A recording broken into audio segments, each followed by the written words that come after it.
Hello, good morning, जोहार। मैं राजू और आप देख रहे हैं 24 झारखंड न्यूज। चलिए जानते हैं झारखंड की आज की 25 मुख्य बड़ी खबरों को।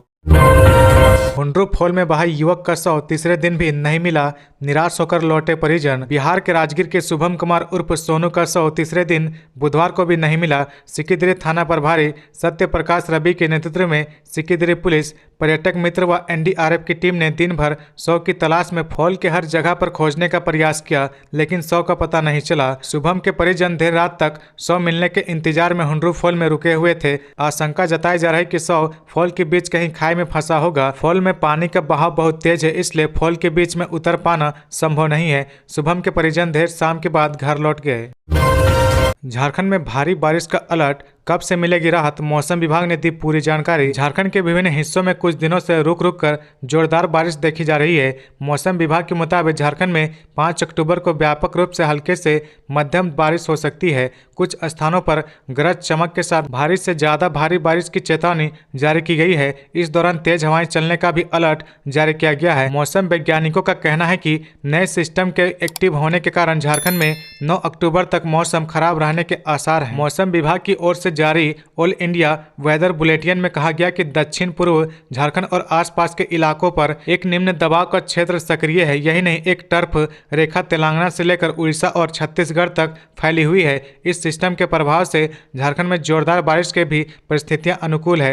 आलम यह है कि रांची समेत सूबे के कई हिस्सों में झमाझम बारिश हो रही है। मौसम विभाग के मुताबिक अगले 24 घंटे के दौरान सूबे के विभिन्न हिस्सों में हल्के से मध्यम बारिश होगी। कुछ जगहों पर भारी से ज्यादा भारी बारिश हो सकती है। मौसम विभाग ने सूबे के गुमला, खूंटी, सिमडेगा, पश्चिमी सिंहभूम जिलों में जोरदार बारिश का पूर्व अनुमान जताया है। सूबे में 5 अक्टूबर को भी जोरदार बारिश के आसार हैं। इस दौरान तेज हवाएं के साथ आकाशीय बिजली गिरने की चेतावनी मौसम विभाग की ओर से जारी की गई है।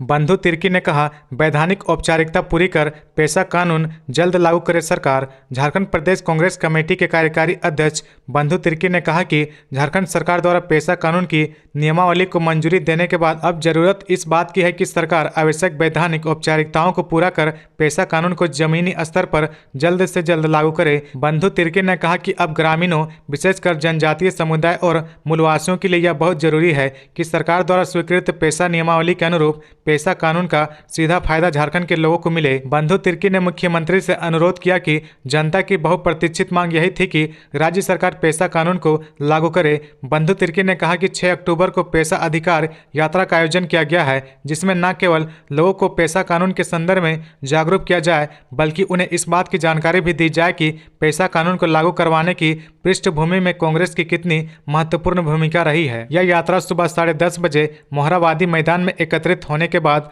राजधानी के कोकर स्थित धरती आबा भगवान बिरसा मुंडा समाधि स्थल तक जाएगी।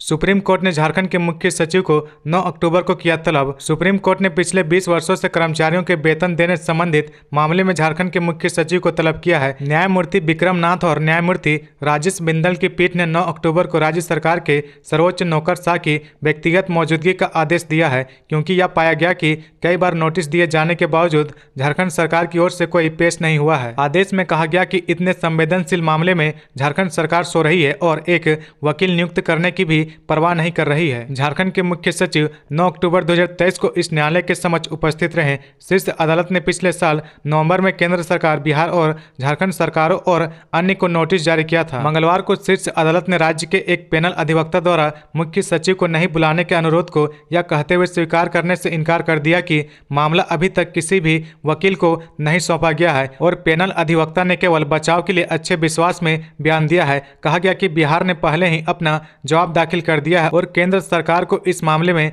जवाबी हल्फनामा दाखिल करने के लिए 1 सप्ताह का समय दिया है। आगे बढ़ने से पहले अगर अभी तक आपने इस चैनल को सब्सक्राइब नहीं किया तो प्लीज सब्सक्राइब कर ले, जिससे आपको झारखंड की हर छोटी से बड़ी खबर की अपडेट आप तक पहुंचता रहे। समन से परेशान हेमंत सोरेन की याचिका पर 6 अक्टूबर को होगी सुनवाई। ईडी से लगाई कार्रवाई न करने की गुहार। ईडी द्वारा मुख्यमंत्री हेमंत सोरेन को जारी समन के खिलाफ दायर याचिका पर हाईकोर्ट में 6 अक्टूबर को सुनवाई होगी। चीफ जस्टिस संजय कुमार मिश्रा व जस्टिस आनंद सेन की खंडपीठ ने इस मामले की सुनवाई करेगा। बता दें कि ईडी ने हेमंत सोरेन को समन जारी कर पूछताछ के लिए बुलाया था, हालांकि वह नहीं पहुंचे। हेमंत सोरेन ने ईडी के समन को अवैध बताते हुए हाईकोर्ट में चुनौती दी है। इससे पहले हेमंत सोरेन ने सुप्रीम कोर्ट में याचिका दाखिल की थी। सुप्रीम कोर्ट ने उन्हें हाईकोर्ट में पक्ष रखने का निर्देश दिया था। इसी आलोक में हाईकोर्ट में याचिका दाखिल की गई, जिसमें कहा गया कि ईडी ने उन्हें पहले भी अवैध खनन मामले में समन जारी किया था। समन पर वह ईडी के समक्ष उपस्थित होकर अपना बयान दर्ज कराया। इस दौरान उन्होंने अपने और अपने परिवार की सारी संपत्तियों का ब्यौरा दिया। उनके और उनके परिवार की सारी संपत्ति आयकर में घोषित है। इसके बावजूद ईडी ने उन्हें फिर समन भेजा है। ईडी का समन गैर कानूनी और उनके मौलिक अधिकारों के खिलाफ है। 15 दिनों में जन्म प्रमाण पत्र देने का वादा 2 महीने में भी नहीं मिल रहा। रांची में जन्म और मृत्यु प्रमाण पत्र अधिकतर 15 दिनों में निर्गत करने का दावा किया जाता है, पर सदर अस्पताल रांची में जन्म प्रमाण पत्र के लिए आवेदन करने वालों को जन्म प्रमाण पत्र के लिए 2 से 3 महीने का इंतजार करना पड़ रहा। आवेदन करते वक्त ही आवेदकों को बता दिया जाता है कि जन्म प्रमाण पत्र बनने में 2 महीने तक का समय लग जाएगा। बुधवार को एक आवेदक ने बताया कि जैसे ही फॉर्म जमा कर पूछा कि लेने कब आना होगा तो साफ बताया कि 2 महीने बाद पहुंचे। सदर अस्पताल प्रबंधन ने बताया कि फॉर्म के वेरिफिकेशन और उसके प्रोसेस में समय लग जाता है। प्रबंधन कोशिश कर रहा है कि जन्म प्रमाण पत्र निर्गत करने के समय को कम से कम किया जाए। पलामू में बोले सीएम हेमंत सोरेन, किसानों और पशुपालकों को आत्मनिर्भर बनाएंगे, किया मेधा डेयरी प्लांट का उद्घाटन। पलामू जिले के मेदिनी नगर सदर प्रखंड के चियांकी स्थित गनके में बुधवार को 28 करोड़ की लागत से निर्मित मेधा डेयरी प्लांट का मुख्यमंत्री हेमंत सोरेन ने उद्घाटन किया। मौके पर श्री सोरेन ने कहा कि किसानों को आर्थिक रूप से मजबूत बनाने के लिए प्रयासरत है। किसान पशुपालकों को सशक्त और आत्मनिर्भर बनाने की दिशा में सरकार तेजी से काम कर रही है। यह डेयरी प्लांट यहाँ के किसानों पशुपालकों के जीवन में बदलाव लाने में मील का पत्थर साबित होगा। किसान अपने पैरों पर खड़े हो व इनकी आमदनी में बढ़ोतरी हो, इसके लिए सरकार ने कई योजनाएं चला रही है। सीएम हेमंत सोरेन ने कहा कि योजनाओं से जुड़कर किसान व पशुपालक इसका लाभ उठाएं, सरकार के साथ कदम बढ़ाएं और सहयोग करें। पलामू में जलवायु परिवर्तन होने से किसान प्रभावित हुए हैं। वैकल्पिक खेती और इससे जुड़े अन्य कार्यों की दिशा में आगे आगे आना होगा। सीएम ने कहा कि झारखंड जैसे राज्य में किसानों के लिए पशुपालन काफी लाभप्रद है। ऐसे में किसानों को पशुधन से समृद्ध करने के लिए सरकार ने मुख्यमंत्री पशुधन योजना शुरू की है। इसके तहत 90% सब्सिडी पर किसानों पशुपालकों को पशु दिए जा रहे हैं। किसानों को पशुपालन से जोड़कर उनकी आय को बढ़ाना है।